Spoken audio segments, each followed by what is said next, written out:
Entonces vamos a continuar estudiando el método de Lagrange. En particular vamos a entender, o espero que entendamos, por qué el criterio para clasificación de puntos críticos del lagrangiano para una restricción es el que es. Entonces voy a compartir la presentación. Ok, déjenme entonces, quitar esto acá.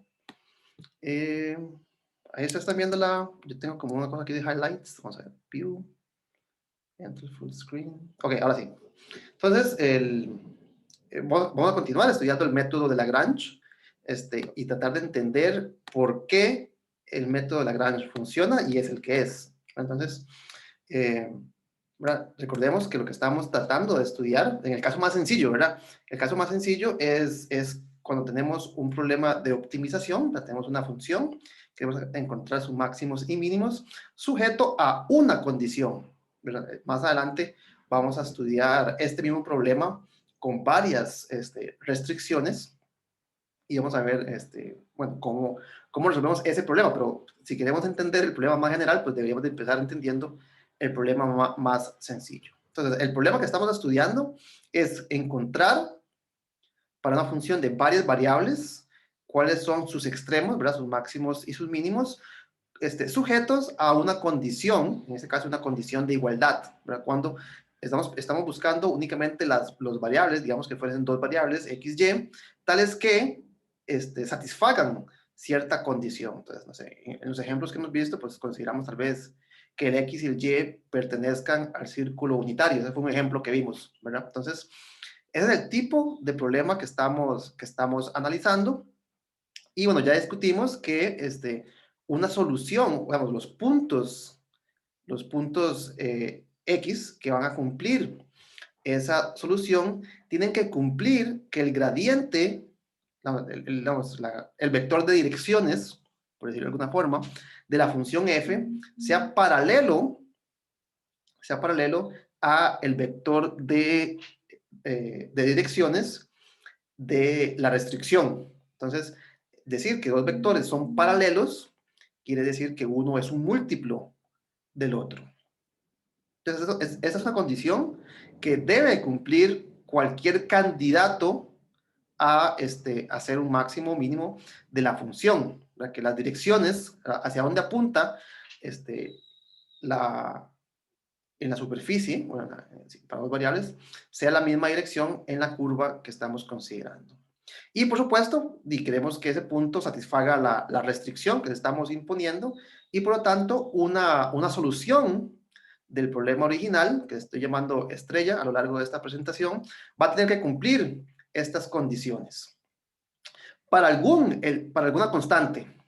Entonces, lo que vamos a hacer es considerar el problema más general de estudiar los puntos críticos de esta función que se llama la función lagrangiana, donde tomamos la función objetivo, la que queremos optimizar, menos un múltiplo de la restricción. Entonces aquí, lambda, aquí era un valor lambda en particular, y aquí estamos considerando la lambda como una variable.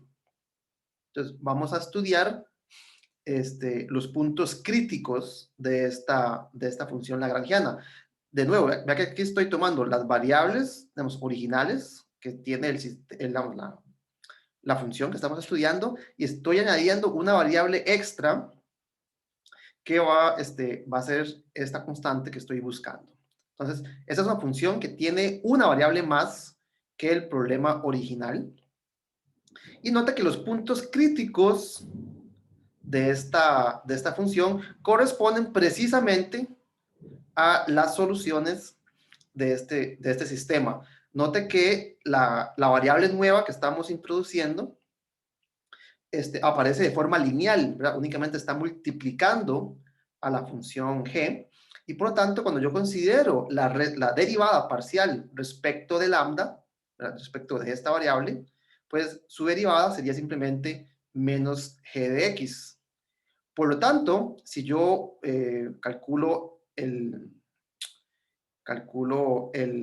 ¿cómo se llama? El gradiente de la función lambda, pues tengo que calcular las derivadas parciales respecto de cada una de las variables igualada a 0 y la derivada parcial respecto de esta variable nueva que estamos introduciendo. Cuando yo igualo a 0, la derivada parcial, vea que lo que me quedaría entonces es que la función, bueno, aquí parece un signo de menos, pero eso es irrelevante, que la función tiene que ser 0 en una solución. Es decir, que lo que estoy especificando con esta condición es simplemente la restricción original. Entonces, el gradiente de esta función captura este sistema de ecuaciones. Entonces, para buscar un punto crítico de la función lagrangiana, equivale a resolver este sistema de ecuaciones que dice que el punto P es bueno, es un candidato a extremo es un candidato a solución de este problema. Entonces, eso es más o menos digamos,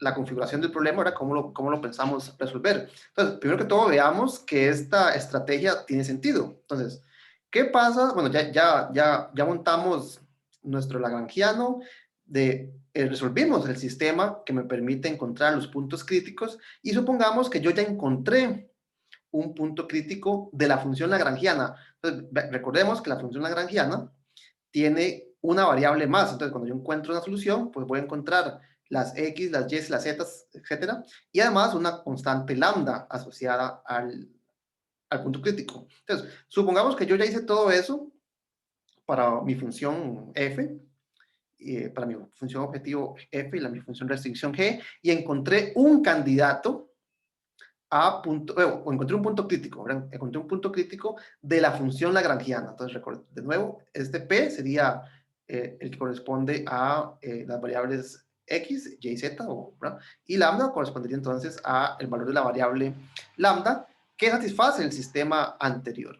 Entonces, supongamos que yo ya lo encontré y que este punto, en efecto, es un máximo de esta función. ¿Qué quiere decir que en general, para cualquier función, qué quiere decir que un punto sea máximo? Pues que lo que vale la función en ese punto es más grande que lo que vale en otros puntos. Eso es lo que quiere decir que la función tenga un máximo. Entonces, en particular, la función lagrangiana está definida de esta manera. F, la función objetivo, menos un múltiplo, que en este caso sería lambda sub 0, multiplicado por la función restricción evaluada en el punto. Pero por definición, recordemos que el sistema que estamos resolviendo dice que el P es un punto, es un valor que satisface la restricción. Es decir, que esta parte en la definición del lagrangiano, cuando la evalúo en un punto crítico del lagrangiano, da 0. Y por lo tanto, todo esto desaparece. Entonces tenemos que la función f evaluada en p es más grande que lo que vale esta diferencia, esta función en cualquier otro punto. Entonces eso es lo que quiere decir que este punto de acá sea un máximo de la función lagrangiana. Ahora, esta desigualdad no me está diciendo que P sea un máximo de la función f. Me está diciendo que es más grande, o sea, que lo que vale la función en el punto es más grande de lo que vale en otro, menos algo. Entonces, vea que eso no me está diciendo que f de P sea más grande que f de X. ¿Verdad? Que es lo que yo quisiera, ¿verdad? Si yo quiero resolver el problema de optimización. Pero note que esta desigualdad es para todo X. Y a mí no me interesa resolver, a mí no me interesa encontrar un máximo de f que sea un máximo global, ¿verdad? Un máximo sin restricción.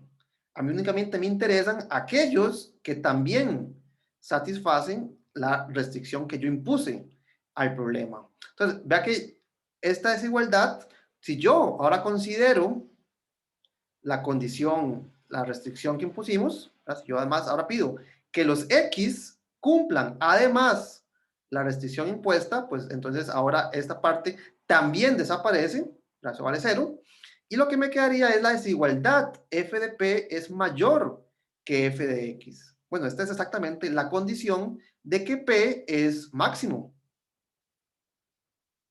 Esta es la condición que dice que P es un máximo ¿de quién? No de la función lagrangiana, sino de la función f, que es la que yo estaba tratando de optimizar. Y esta desigualdad pues no es cierta para todo x, ¿verdad? No es cierta para todo x, pero sí para los x que me interesan, que son los que cumplen con la restricción.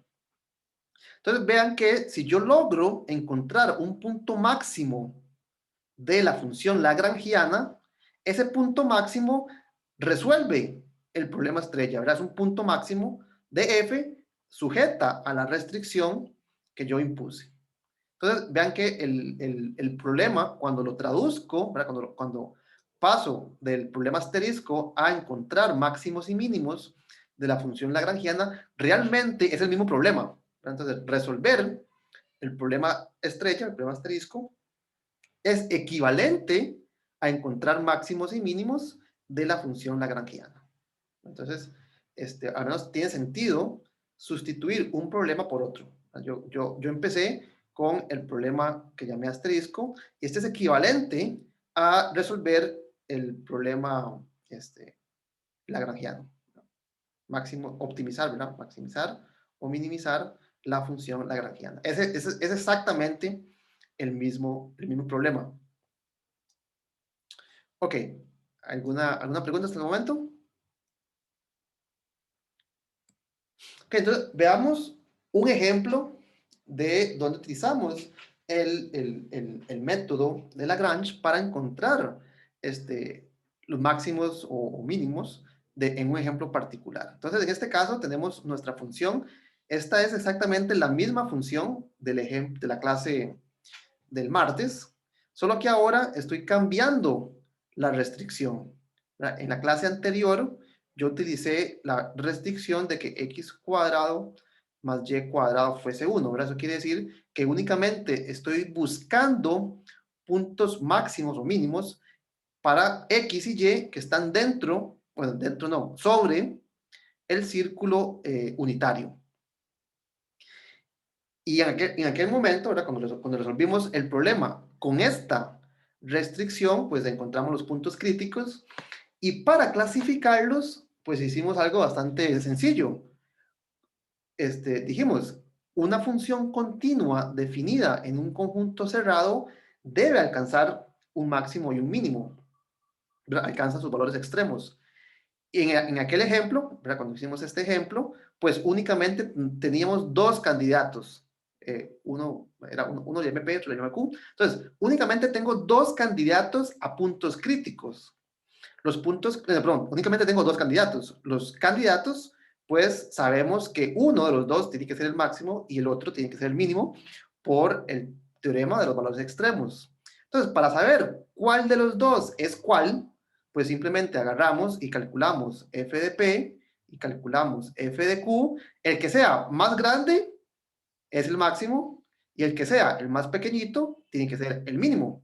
Entonces, para ese tipo de problema donde la restricción me define un conjunto cerrado, bueno, cerrado y acotado, para clasificar los puntos críticos, ¿verdad? Para saber quién es el máximo, quién es el mínimo, pues no hace nada, no hace más que falta que, que evaluar en la función, ¿verdad? Agarramos y sustituimos el x y el y y nos fijamos cuánto da, ¿verdad? Eso es un número. El que sea más grande, le ponemos el título de máximo, y el que sea más pequeño, le ponemos el título de mínimo.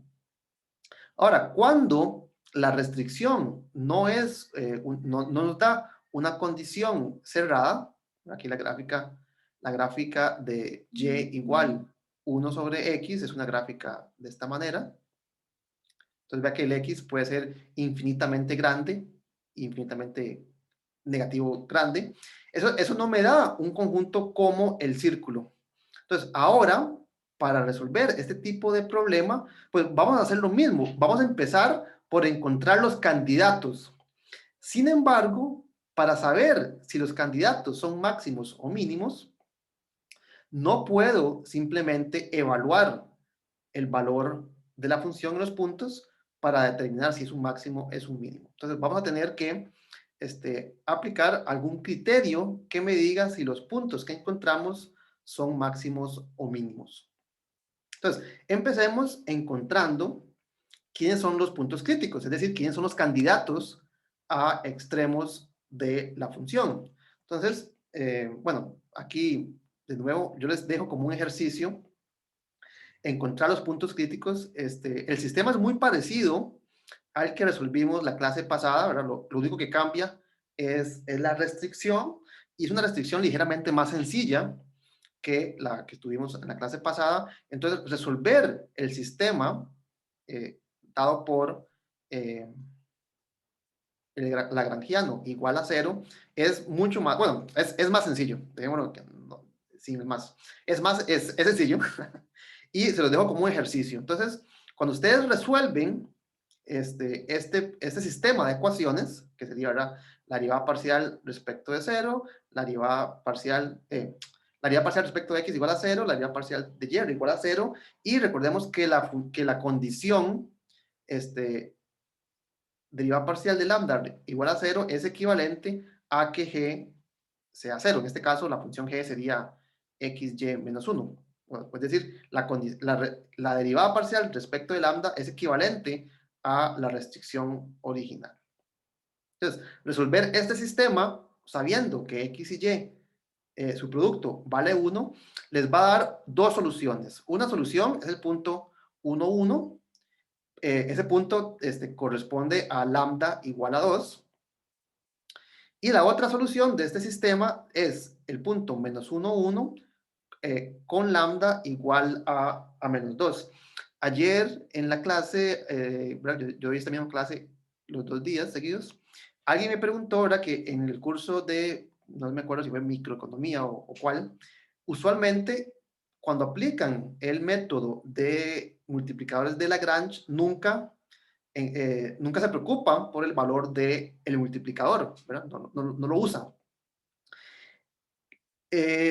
Y la razón, bueno, no sé si esa es la razón, pero creo que sí, es que si, por ejemplo, yo estoy considerando una restricción como esta, ya que yo, para determinar si los candidatos a extremos, es decir, si los puntos críticos son máximos o mínimos, yo únicamente lo que hice fue evaluar los puntos críticos en la función. Y al más grande le dije el máximo y al más pequeño le dije el mínimo. Yo no utilicé cuánto valía el lambda en los puntos asociados, ¿verdad? Fue un criterio como muy, ¿verdad?, sumamente inocente, que en realidad no hizo falta que encontráramos toda la solución, únicamente el x y el y. El lambda, pues realmente lo podemos despejar una vez que conocemos quién es x y y, pero no lo utilizamos, esa es la observación, no lo utilizamos para clasificar los puntos críticos asociados a esta restricción. Ahora, para una condición, una restricción como esta, vamos a ver que es importante no solamente conocer el punto, sino también quién es el lambda. Bueno, entonces ocupamos el x y el y también el lambda, que hacen que el gradiente sea cero. Entonces, ahorita vamos a ver por qué estos números son necesarios. ¿Vamos bien? ¿Alguna pregunta? Ok, entonces tenemos dos candidatos a soluciones de este problema. Sin embargo, tenemos que decir, bueno, el P es, no sé, P es el máximo, P es el mínimo, o inclusive podría ser que el P no es ninguno de ellos. Entonces, ¿cómo podemos clasificar? ¿Cómo podemos saber? ¿Cómo podemos clasificar estos puntos? Creo que lo puse mal. ¿Cómo podemos saber? Creo que es la palabra que quería usar. ¿Cómo podemos saber si estos puntos corresponden a máximo, mínimo o, ¿verdad?, un punto de silla? Entonces, vamos a ver cómo clasificamos los candidatos y les ponemos el título que les corresponde, ya sea máximo o mínimo, o tal vez ninguno de los dos. Entonces, para eso, vayámonos un poco atrás y recordemos cómo en general, ¿verdad?, no tal vez para este problema en particular, sino para una función en general de varias variables, cómo es que podemos saber si un punto crítico es máximo o mínimo. Entonces, recordemos cuál fue la técnica que utilizamos para clasificar puntos críticos de una función en varias variables. Entonces, la técnica que utilizamos fue, bueno, básicamente analizar la expansión de Taylor de una función, en este caso una función de varias variables. Entonces, tal vez para recordar de dónde sale esta expresión, recordemos el caso más sencillo, que es en una dimensión. En una dimensión, el polinomio de Taylor de una función, no le voy a llamar f para que no se confunda con la función objetivo. Si yo tengo una función, llamémosle f mayúscula, tal vez no se confunde. Si tengo una función de una variable y tengo cualquier punto, entonces yo puedo escribir la función como lo que vale en el punto más la derivada en el punto por x menos p.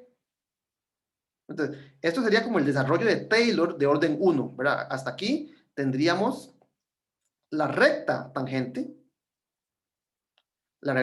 que pasa por el punto P, f de P. Y esto es cierto para cualquier punto, ¿verdad? Aquí no estoy usando que sea un punto crítico. Ahora, ¿qué pasa si ese punto que yo estoy escogiendo además es un punto crítico de la función? Entonces, decir que es punto crítico quiere decir en este caso que la derivada en el punto es 0, ¿verdad? La pendiente de la recta tangente es 0, ¿verdad? La recta es horizontal. Y, bueno, recordemos que yo únicamente, si estoy intentando encontrar los puntos máximos y mínimos, pues únicamente me interesa aquellos en donde la pendiente sea 0. Entonces, en caso particular de que P sea un punto crítico, esta parte desaparece del desarrollo de Taylor. Entonces, continuemos con el orden 2. Con el orden 2 tendríamos, vamos a ver si ustedes recuerdan, sería un medio, bueno, sería 1 sobre 2 factorial, de hecho, por la segunda derivada de la función evaluada en el punto, multiplicada por x menos p al cuadrado. Entonces, y aquí continuaríamos con el desarrollo en orden mayor. Ahora, si sabemos entonces que es un punto crítico, esta parte ya dijimos que desaparece, tachémosla de acá. Y lo que nos queda entonces es un desarrollo que básicamente únicamente depende de la segunda derivada. Entonces tenemos que f de x sería lo que vale en el punto más un medio de la segunda derivada evaluada en el punto por un factor cuadrático. Y aquí términos de orden mayor. Entonces, si yo quiero un punto crítico y lo quiero clasificar y quiero decir, bueno, esto es un máximo o no, tengo un mínimo, realmente lo único que tengo que analizar, como esto es un número positivo, está elevado al cuadrado, lo que tengo que analizar es si este número es o positivo o negativo. Si este número fuese positivo, entonces a f de p le estoy sumando algo positivo multiplicado por algo positivo. Es decir, que si la derivada segunda es positiva, entonces para cualquier otro x, para cualquier otro x, tendríamos que f de x es f de p más algo positivo. Es decir, que esto es más grande que f de p. O sea que f de p es más pequeño que f de x. O sea que tengo un mínimo. Entonces, la segunda derivada, bueno, más bien el signo de la segunda derivada me está permitiendo clasificar si un punto es máximo o un punto es mínimo. Ahora, si este número fuese negativo, entonces ahora a f de p le estoy restando algo. Y por lo tanto, f de p es lo más grande. A otros puntos que están cercanos, les estoy restando algo de lo que vale la función en el punto. Entonces, para una variable, el criterio de la segunda derivada se puede deducir de forma sencilla estudiando el desarrollo de Taylor de orden 2. Puedo cortar el desarrollo de Taylor en orden 2 y esto me da información suficiente para saber si tengo un máximo o si tengo un mínimo. Ahora, en general, ¿verdad? Si ya considero una función de varias variables, el análisis es exactamente el mismo. Tendría la función es lo que vale en el punto más la parte de orden 1, solo que ahora si P es un punto crítico, esto sigue siendo 0, ¿verdad? Entonces si P es un punto crítico de la función L, la parte lineal desaparece y lo que me quedaría es la parte de orden 2, ¿verdad? Las segundas derivadas. Entonces, en este caso, las segundas derivadas, pues las acomodamos en la matriz hessiana. Recordemos que la matriz hessiana de una función es la matriz que contiene todas las derivadas parciales de orden 2. Entonces, este sería el análogo de f segunda de p. Solo que en varias variables, pues tengo varias formas de derivar dos veces una función y todas esas formas las agrupo y las acomodo en una matriz. Entonces, el análogo es exactamente el mismo. Entonces, si yo quiero determinar si este punto crítico es máximo o mínimo, lo que tengo que analizar es que si este número que está acá es o positivo o negativo. ¿Verdad? Si este número es positivo, entonces a L de P le estaría sumando algo. Entonces, si le estoy sumando algo, P sería un... ¿qué sería? Si a L de P más algo, entonces los valores cercanos son más grandes. Esto es decir que P es un mínimo. Y si le estoy restando, entonces P sería un máximo, ¿verdad? Por el mismo argumento que usamos en el caso de una variable. Entonces, para poder clasificar un punto crítico, la matriz hessiana nos puede servir para clasificar el punto como punto máximo, punto mínimo. Si esto ocurre, cualquiera de estas dos opciones, pues entonces sabemos ante cuál situación estamos. ¿Ok? Entonces, analicemos el caso de que el punto sabemos o queremos verificar que sea un mínimo. El caso de que sea un máximo, pues es exactamente igual, cambiando las desigualdades. Entonces, ¿qué pasa si P es un mínimo? Como dijimos anteriormente, para que P sea un mínimo, todo este número que está acá tiene que ser positivo. Entonces, para que P sea un mínimo, es suficiente con que este producto que está acá sea un número positivo para todo Z. Para todo Z. Entonces, eso me permitiría, en el caso de una función cualquiera, de varias variables, determinar si un punto es un mínimo. Si yo puedo calcular este producto, esto es un vector fila por una matriz multiplicado por un vector columna, si este número es positivo, independientemente de quién sea estos vectores fila y columna, son el mismo, ¿verdad? Si yo puedo verificar que esto ocurre independientemente de quién sea Z, entonces eso quiere decir que a L de P le estoy sumando algo positivo y por lo tanto P sería un mínimo. Entonces, analicemos ahora el caso, no de una función cualquiera, sino de la función lagrangiana, que me ayuda a resolver el problema asterisco. Entonces, en el caso particular de la función lagrangiana asociada al problema asterisco, si yo tengo un punto crítico, pues lo que acabo de decir es que ocupamos, ¿verdad? Para que sea mínimo, es suficiente con verificar esta desigualdad. Ahora, esta desigualdad a mí no me interesa para todo Z, porque el problema asterisco, el problema estrella, únicamente se preocupa por valores en donde g de x sea 0. Entonces, este z que está acá, pues yo no ocupo que la desigualdad sea cierta para todo z, únicamente para aquellos en los cuales satisfagan la restricción que yo impuse al problema. Es decir, aquí, eso es lo que acaba de decir, ¿verdad? Yo no ocupo que esta desigualdad se verifique para todo z, sino solamente es necesario que se cumpla para los x que satisfagan la restricción que yo le impuse a el problema original.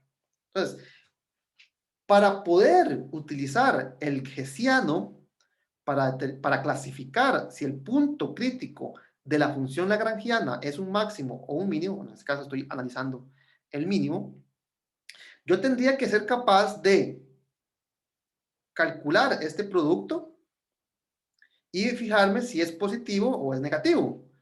Pero no para cualquier valor de z, sino únicamente para los valores de z en donde la variable x sea una solución, o sea un punto sobre la restricción.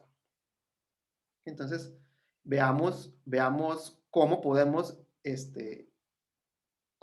analizar esta pregunta. Entonces, tal vez antes de continuar, si yo quiero clasificar un punto crítico de la función lagrangiana para el problema de una función objetivo y una restricción, lo que tengo que analizar es si esta desigualdad se verifica para todos los puntos z en donde la x satisface la restricción. ¿Vamos bien? ¿Hay una pregunta?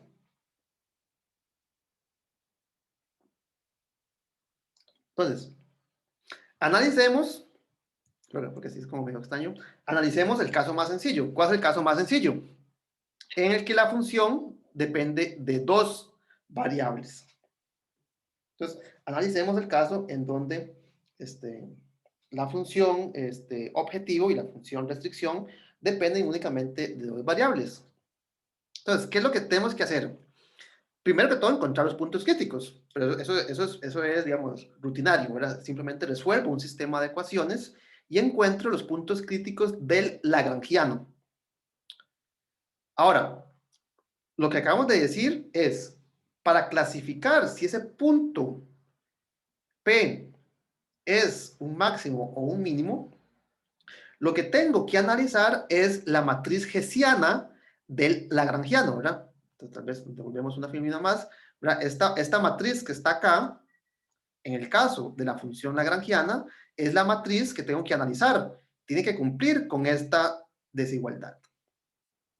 Entonces, formemos la matriz lagrangiana.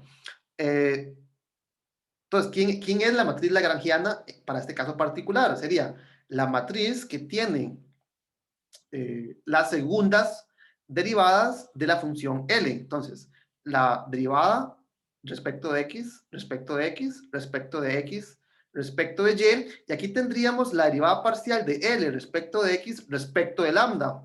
Pero, tal vez escribámoslo para este caso, si yo tengo mi función lagrangiana, cuando yo derivo respecto de x, pues me quedaría f de x menos lambda por la derivada parcial de g respecto de x.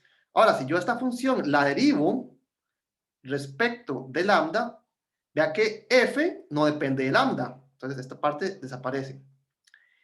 Y esta parte sí depende de lambda de una forma lineal. Entonces, ¿cuál sería la derivada de este producto respecto de lambda? Pues la constante sale. No, perdón.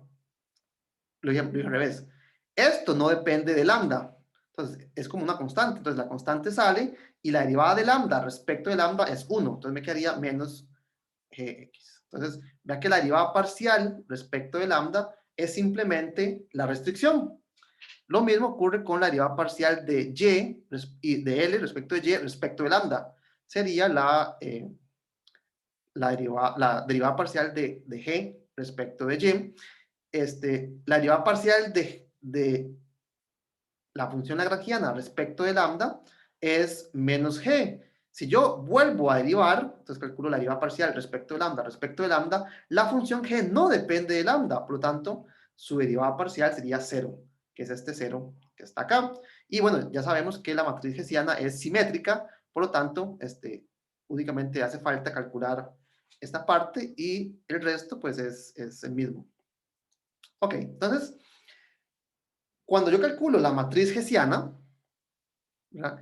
De acuerdo a lo que acabamos de discutir en la filmina anterior, para yo poder clasificar a P como un máximo o un mínimo de F sujeto a la restricción, lo que tengo que analizar es si esta función, esta matriz cumple que Z, H por Z transpuesto, ¿Es positiva o es negativa? ¿Verdad? Esto me va a decir si en el desarrollo de Taylor estoy sumando algo o restando algo. Entonces, si es un mínimo o es un máximo. Entonces, esto es lo que quiere decir que sea positiva definida o negativa definida. Positiva es que este producto sea positivo y negativa que este producto sea negativo. Pero, ¿verdad? Recordemos que yo no quiero esta desigualdad para todo Z, únicamente para aquellos que cumplan con la restricción original. ¿Okay? Entonces, analicemos el producto, analicemos el producto Z, H, Z transpuesto. Entonces, considero un Z arbitrario. Este Z lo voy a llamar ABC, no, que lo llame ABL. En muchos libros, en mucha literatura, este Z que está acá, ¿quién era? Recordemos tal vez en la filmina anterior, voy a devolverme un segundo. En la filmina anterior, ¿quién era Z? Z es el vector de variables, las variables, menos menos el punto crítico. Entonces, en este caso, ¿verdad? Si ustedes, para este, ay, perdón, aquí, ¿verdad? Para este caso, Z, ¿quién sería? Z sería como X, Y, lambda, que sería mi vector, menos lo que vale el punto crítico. Entonces, el punto crítico, pues va a tener sus variables, que no sé, yo voy a llamar X sub 0, Y sub 0 y lambda sub 0. Son unas constantes, ¿verdad? El punto crítico, pues es una constante. Entonces, el vector Z, ¿quién sería? El vector Z sería X menos X0, Y menos Y0 y lambda menos lambda 0. Y yo este Z lo estoy considerando en un vecindario del punto, ¿verdad? Este punto crítico pues va a ser un máximo o un mínimo local. Entonces, estas desigualdades que estamos estudiando, o vamos, inclusive la igualdad con su problema de Taylor, es una aproximación, ¿verdad? Entonces, si yo me voy lejos, pues la aproximación no va a ser muy buena. Entonces, en un vecindario pequeñito del punto crítico es que yo voy a analizar el producto Z, H, Z transpuesto. Entonces, este número que está acá es un número muy cercano a x0. Este número va a ser un número muy cercano a 0 y este número va a ser un número muy cercano a 0. Entonces, usualmente se le llama el dx, el dy y el d lambda. ¿Verdad? Se llaman los diferenciales. Es como el incremento. ¿Cuánto me voy a mover a partir? ¿Verdad? Si tengo un punto P, cuánto me voy a mover en la dirección X, el dx, y cuánto me voy a mover en la dirección Y. Entonces, eso me da es muy usual verlos, esa notación cuando, por ejemplo, estudiamos la derivada. Entonces, en la literatura usualmente le llaman dx, dy y de lambda. Yo les voy a llamar distinto por comodidad, ¿verdad? Ya la matriz tiene muchos x, y y lambdas. Entonces, como multiplicarlos por otras cosas que también tienen x, y y lambdas, pues se va a ver bastante feo. Entonces, aquí el punto, ¿verdad? Es simplemente que voy a considerar un vector z, con a cercano a 0, b cercano a 0 y la L cercano a 0. Y voy a ver si esta expresión que está acá es o positiva o negativa, ¿verdad? Eso me va a determinar si el punto crítico P es un máximo o es un mínimo. Entonces, empecemos por hacer ese producto. Entonces, tengo el vector fila multiplicado por la matriz H multiplicado por el vector columna transpuesto, ¿verdad? El vector fila transpuesto. Y este producto, pues es un producto usual de matrices, ¿verdad? Multiplico esta fila por cada una de las columnas y lo que obtengo entonces es otro vector fila. Y ese vector fila ahora lo multiplico con esta columna y esto me da un número. Entonces, lo que quiero saber es si este número es positivo o este número es negativo. Entonces, este cálculo, pues yo me lo voy a saltar, ahí les dejo como ejercicio, hacer esto por esta fila, esto por esta fila, esto por esta fila, y al resultado multiplicarlo por esta columna. Y dije fila, pero dice columna, son columnas, ¿no? Ok, entonces este cálculo yo me lo voy a saltar, se lo dejo como un ejercicio, no es no es difícil, es pura rutina. Y la respuesta, lo que van a obtener es lo siguiente. Ay, ¿qué hizo? Aquí. Entonces, una vez que ustedes hacen ese cálculo, va a obtener esta expresión. Tal vez centrémonos en este renglón. Lo puse de segundo, pero creo que iba de primero.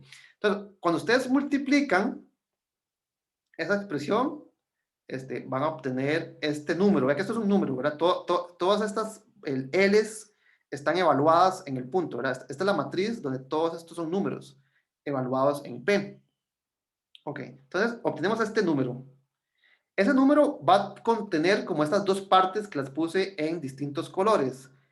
Por un lado, va a tener una parte que vea que únicamente depende de las derivadas parciales respecto de X y respecto de Y. Pero aquí no aparece nada que tenga que ver con G. Y la otra parte, cuando ustedes multiplican, más bien es al revés, solamente contiene a un producto, este es un producto punto, de la parte de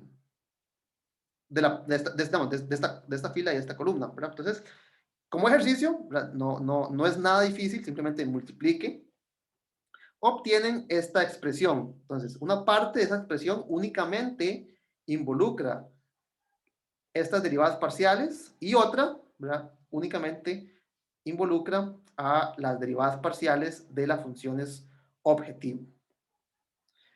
Ok, entonces recordemos que, ¿verdad? Aquí yo lo puse en rojo, pero no he hecho nada al respecto. A mí no me interesa hacer este cálculo para todo Z.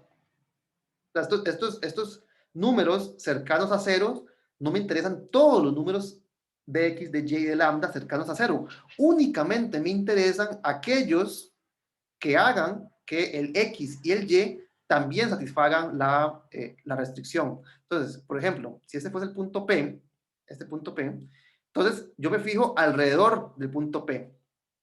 Entonces, yo me fijo en este punto, me fijo en este punto, me fijo en este punto, me fijo en este punto. Ahora, a mí no me interesa estudiar si este número es positivo o negativo para todos los puntos alrededor de P. Únicamente me interesan los que satisfacen que G de X, Y es 0. Entonces, esta desigualdad que está acá, este A, este B y este L, únicamente los voy a considerar para valores cercanos a P, pero que satisfagan la restricción. Entonces, esta desigualdad que está acá abajo en azul y en rojo, no me interesa para todos A, B y L. Únicamente me interesa para aquellos valores cercanos a P que cumplan con esta condición. Ahora, esta condición, cuando usted la analiza, ¿verdad? Se traduce en, perdón, aquí, ahí, se traduce en que la parte que está en rojo vale 0. Básicamente, si usted tiene que G es 0, entonces cuando usted calcula su derivada, le va a quedar como la derivada parcial multiplicada por el de X más la derivada parcial multiplicada por el de Y, y usted quiere que eso valga 0. ¿Verdad? ¿Por qué? Porque la derivada de 0 es 0. Entonces, cuando usted estudia los X y Y que cumplen con la restricción, cuando usted calcula la derivada, básicamente la derivada satisface esta condición, pues la derivada de 0 es 0. Y entonces, vea que aquí lo que le quedaría sería la derivada parcial multiplicado por el de X, que fue lo que yo llamé en este caso A, la derivada parcial multiplicada por el de Y, que yo llamé B, y por lo tanto, esta parte que está en rojo es exactamente la condición impuesta por la restricción. Entonces, de nuevo, en el dibujo que hice hace un segundo, ¿verdad? Cuando ustedes tienen el gráfico, entonces, en un punto cercano, las derivadas, pues la dirección de la curva debe satisfacer esta condición. ¿Hasta allá vamos bien? ¿Alguna pregunta?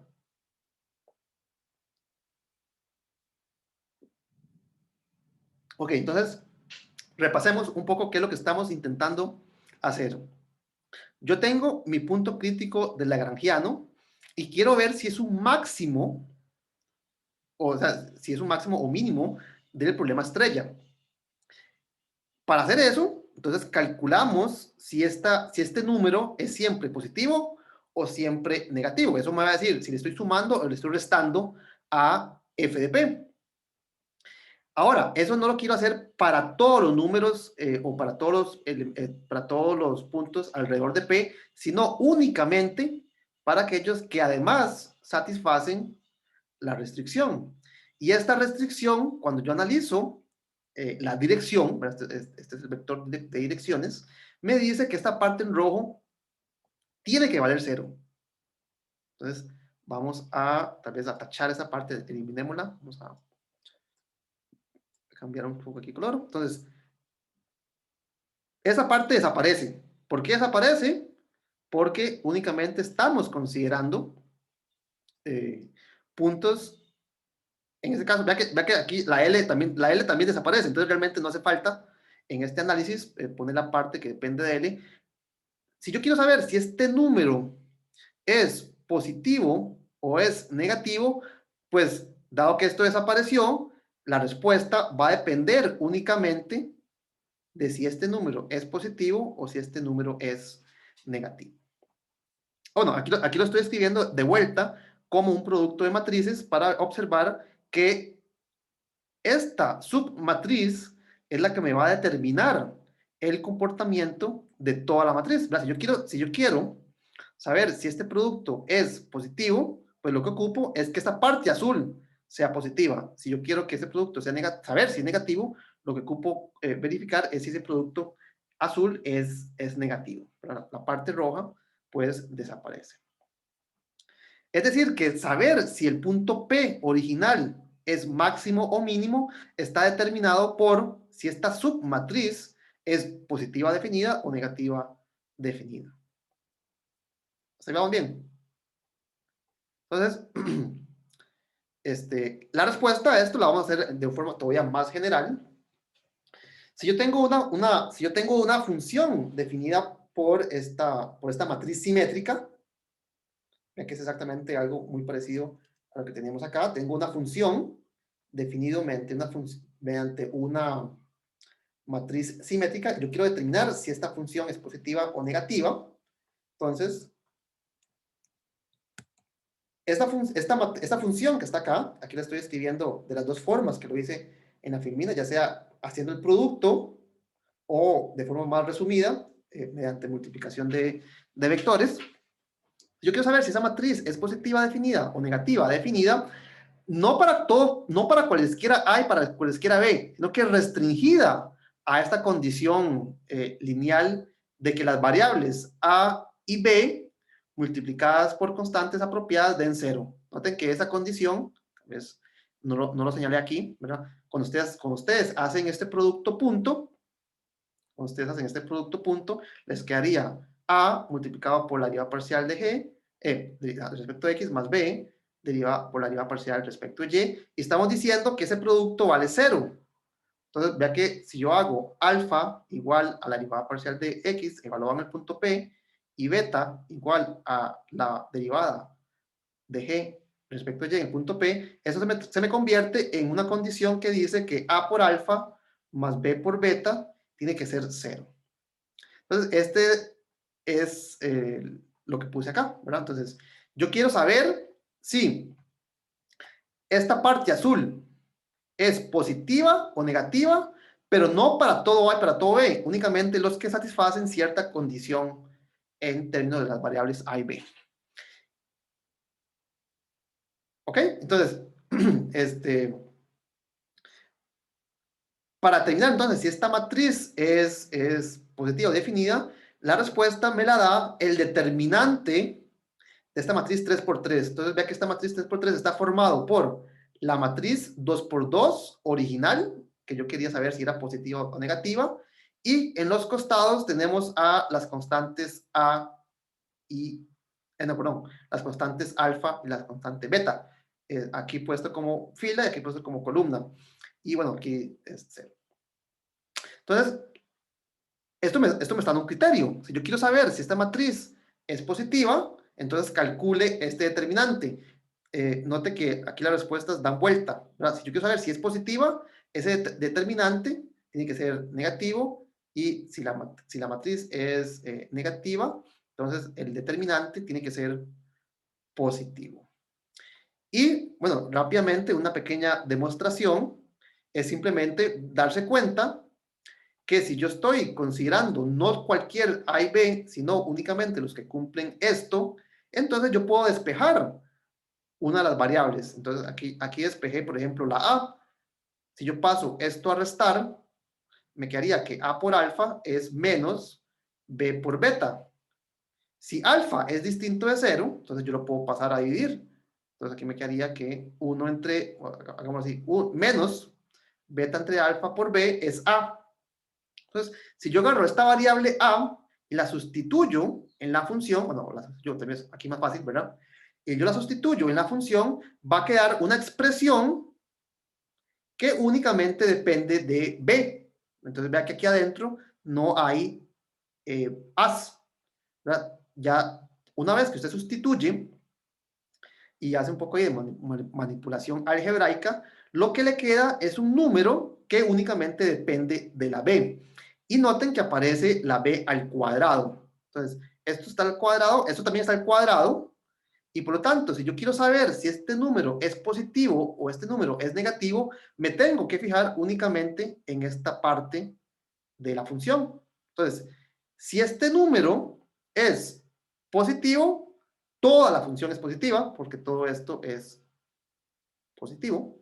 Y si este número es negativo, entonces toda la función es negativa. Y ahora, aquí hay un pequeño ejercicio que en realidad ya lo vimos en la filmina anterior. Este número que está acá es exactamente, tal vez voy a devolverme una filmina, es exactamente esta expresión que está acá. Perdón, bueno, es todo esto, solo que esta parte es 0. Entonces, vea que esto es el determinante de esta matriz original. Entonces, como pequeño ejercicio, calculen que este número que está acá, yo lo puedo escribir de manera, tal vez, mnemotécnica, para acordarme bien, es el determinante de esta matriz. Bueno, menos el determinante de esta matriz. Eso quiere decir que si yo quiero averiguar si esta matriz, o si este número es positivo, tengo que fijarme en este determinante. Vea que como pareció un menos, para que sea positivo, entonces ocupo que ese número sea negativo. Por lo tanto, para que la función sea positiva, ocupo que el determinante sea negativo. Y bueno, viceversa, si yo quiero ahora que todo esto sea negativo, entonces como aquí tengo un menos, ocuparíamos que este determinante sea positivo. Entonces, para que la función sea negativa, ocupamos que el número sea positivo. Y esto me da un criterio, ¿verdad?, que puedo aplicar fácilmente para determinar si esta parte azul es una función, es un número que siempre es positivo o siempre es negativo, junto con esta restricción. Bueno, eso es exactamente lo que yo quería hacer en la parte anterior. Yo tengo una matriz simétrica, quiero determinar si esta parte que está en azul es positiva o es negativa, puesto con esta condición igualada a 0. ¿Y qué es lo que me decía ese teorema? Para saber si esto es positivo, calcule el determinante de la matriz 3 por 3. Si ese número es negativo, entonces esta parte azul es positiva. Y si la parte azul es positiva, entonces P tiene que ser un punto mínimo. Entonces, vean que eso me da un criterio para clasificar los puntos críticos de la función lagrangiana, que es el siguiente.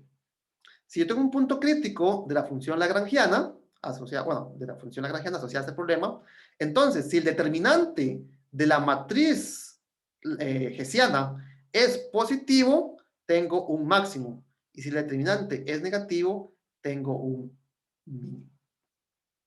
Entonces, para funciones, hicimos el caso más sencillo, que son dos variables y una restricción de igualdad, el determinante de la matriz hessiana, no de f, sino de la función lagrangiana, determina el comportamiento del punto crítico.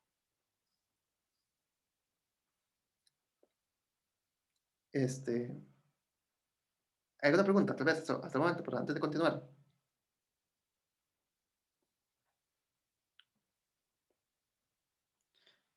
Ok. Entonces, apliquemos el criterio que acabamos de aprender para, para el problema que estábamos analizando al puro principio. Si yo quiero determinar si los puntos críticos de este sistema son máximos o mínimos, pues ya sabemos que el determinante del hessiano me da esa información. Aquí, bueno, aquí tal vez, este es el X y el Y y este es el lambda, ¿verdad? Tal vez lo hubiera puesto así, ¿verdad? Entonces, habíamos encontrado hace un par de filminas que los puntos críticos del lagrangiano, de nuevo, del lagrangiano, son X y Y igual a 1, 1, con lambda igual 2, y X y Y igual a menos 1 y menos 1 asociado a lambda igual a menos 2. Entonces, ¿qué fue lo que decía el criterio? El criterio decía, para clasificar si este punto es máximo o mínimo, ocupamos calcular el determinante de la matriz hessiana. Ahora, la matriz hessiana involucra el lambda, por lo tanto, por eso es que es importante que para este tipo de problemas también encontremos quiénes son los lambda. Entonces, para esta matriz, pues ustedes calculan fácilmente las derivadas parciales de orden 2. Las derivadas parciales de orden 2 las ponemos en la matriz hessiana, obtenemos esta configuración. Y ahora, ¿verdad? Para clasificar los puntos críticos, pues los sustituimos en la matriz hessiana y calculamos su determinante. Entonces, yo calculé esos determinantes.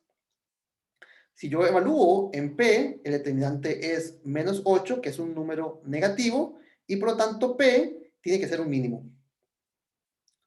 Si evalúo en Q, obtengo 8, que es positivo, y por el criterio anterior, entonces tiene que ser un máximo. Entonces, el criterio para determinar o para clasificar los puntos candidatos a extremos de una función lo determina el signo de la matriz hessiana. Tal vez un pequeño comentario. Note que si yo evalúo x igual a 1 y y igual a 1 en la función f, ¿qué nos quedaría? F de 1, 1, ¿cuánto es? Bueno, esto vale 1, esto vale 1, todo vale 1. Entonces me quedaría 1 más 1, 2, más 2 tercios. 2 más 2 tercios son 8 tercios. Y si yo sustituyo en menos 1 y menos 1, entonces, bueno, todo se vuelve negativo. Aquí me quedaría menos 8 tercios. Entonces, vea que si yo simplemente evalúo, digo, bueno, este es más grande. Este es el más grande y este es el más pequeño. Eso quiere decir que si yo únicamente evalúo, podría tener la falsa impresión de que este es el máximo y este es el mínimo. Sin embargo, vea que es al revés. P es mínimo, ese es P. O sea que esa información me condujo a una conclusión incorrecta. Y Q es el máximo. O sea que a pesar de que es más pequeño, es el máximo. Eso no es ninguna contradicción, ¿verdad? En una variable eso pasa muy a menudo, ¿verdad? Vamos a ver. Ayer lo intenté hacer y este máximo es más pequeño que este mínimo, ¿verdad? Entonces, vea que evaluar en la función no me va a decir si alrededor del punto, ¿verdad? De forma local, todos los puntos que están alrededor son más pequeños o más grandes, ¿verdad? Yo no los puedo comparar con puntos alejados, ¿verdad? El comportamiento de este punto, pues no tiene nada que ver con el comportamiento de este punto. Aquí tengo un mínimo local y aquí tengo un máximo local. Entonces, evaluar en la función no me va a llevar a ninguna parte en general. Si eso estuviese definido en un intervalo cerrado, entonces yo evalúo en todos los puntos críticos, inclusive en los extremos, ¿verdad? En los extremos. Y ahora sí, el más grande de todos, que sería este caso es el máximo global. ¿Verdad? El criterio o el teorema de los valores extremos habla sobre máximos globales, no sobre máximos o mínimos locales. Entonces, en este caso, el más pequeño sería ese sería el mínimo local, el mínimo global. Entonces, vea que evaluar la función en los puntos, pues realmente no me va a dar información acerca del comportamiento o las características de los puntos críticos.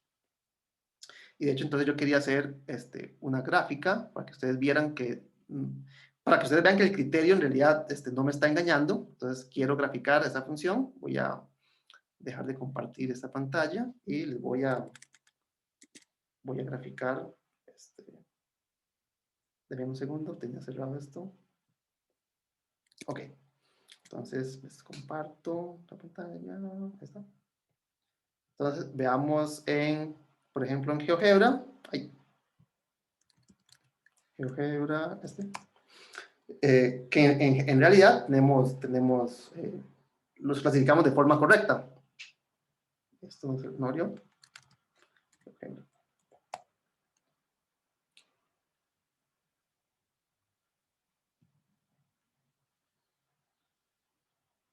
¿Qué es esto? GeoGebra es esto. Ok, entonces la función, ¿quién era? Era x al cubo tercios más y cubo tercio. Espera que esto termine de cargar. Ahora sí. Entonces grafiquemos la función. Era x tercios, x al cubo entre 3 más y cubo entre 3 más x más y. Entonces, esta es la gráfica, esta es la función que está en la superficie en donde estamos buscando puntos críticos. Vean que se aprecia que esta función no contiene puntos críticos, ¿verdad? No hay ningún máximo ni ningún mínimo, pero estamos considerando únicamente los x y los y, donde el producto de x por y era 1, si no me recuerdo. Y ahora entonces observemos que la intersección de estas dos figuras, que sería la parte roja, por ejemplo, el punto crítico P, llamémosle P igual 1,1, ¿era cuánto? Era 8 tercios, ¿verdad? Lo hemos calculado. El punto P, que sería que está acá, vea lo que la intersección es un mínimo, ¿verdad? La función en el punto 1,1 tiene un mínimo restringido a la condición de que x por y vale 1. X por y vale 1, la intersección sería esta curva que está acá. Y para todos esos puntos donde x y y valen 1, ¿qué estoy haciendo? La función tiene un mínimo. Entonces, esa parte azul que se ve como una parábola, es la intersección de la superficie o la función f igual a x al cubo más con los x y y que cumplen que su producto vale 1. Y en el punto P, ustedes pueden observar que ahí tienen un mínimo. Entonces, el criterio que acabamos de ver, pues no nos estaba engañando, a pesar de que la función en el punto es más grande que, de hecho, aquí está el otro, ¿verdad? El otro punto, Q, sería que está acá. Ay, ¿qué hice? Bueno, ese otro que está ahí, vamos a... Ese otro que está aquí abajo. ¿Cómo cancelo esto? No se mueva. No sé cómo hacer que no se mueva. Pero ese punto que está aquí abajo sería el punto correspondiente a menos 1, menos 1. Y vean que ahí la intersección más bien es una parábola hacia arriba y por lo tanto en el punto Q tenemos un máximo local. Todos los puntos alrededor son más pequeños. Ok, entonces esa era la verificación visual de que el criterio, a pesar de que los puntos, uno es más grande que el otro, localmente, sí fue clasificado correctamente. Bueno, eso era lo que quería contarles hoy. La próxima semana vamos a continuar estudiando este tipo de criterios, ahora con qué pasa si aumento el número de variables o si aumento la cantidad de restricciones, ¿verdad? ¿Cómo podemos clasificar un punto crítico de un problema de optimización en 3 variables, no sé, con dos restricciones, por ejemplo? Y, bueno,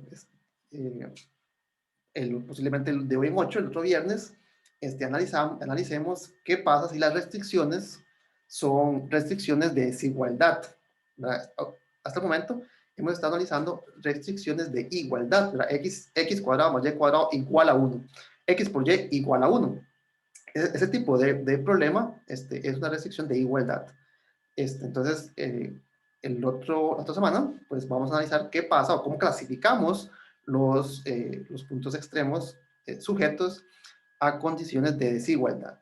Entonces, usualmente, en la vida real, ustedes como economistas, ustedes quieren encontrar, no sé, el máximo profit, ¿cómo se llama? El máximo, la ganancia máxima sujeta a, no sé, que el precio de los insumos está en un rango o que, ¿verdad? Que entonces, eso no es una igualdad, no es que el precio cueste 100, sino que sabemos que, ¿verdad? Cuesta entre 10 y 100.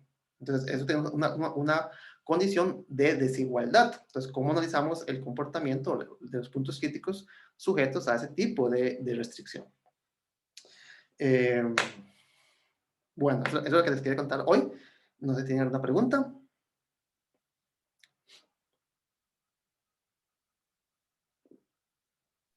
Todo bien, profe. Gracias. Dice, ¿cómo hacemos para resolver el de la tarea? Bueno, hay tres, ¿cuál todos? El 31, ¿cuál es? Era el de x a la 4 más y a la 4 El tercios. 31 era el de A, B y C que hay que averiguar y nos ponen. Pero no, bueno, pero ese que me está diciendo no tiene restricción, de hecho, ¿verdad? Sí, profe, perdón, es que lo había visto mal. Creo que había visto el 32. Ah, ok, sí, creo que, sí, no, en la tarea solamente hay uno con restricción, que era que x por y sea constante. Ajá, Y exacto. Muchas gracias. ¿verdad? El 2 y el 31 son más bien problemas de optimización sin restricción. Ujú. Ok, no sé si tienen alguna otra pregunta, alguna otra duda. Ok, entonces nos vemos la próxima semana. Hasta luego. Hasta luego, profe, gracias. Ya.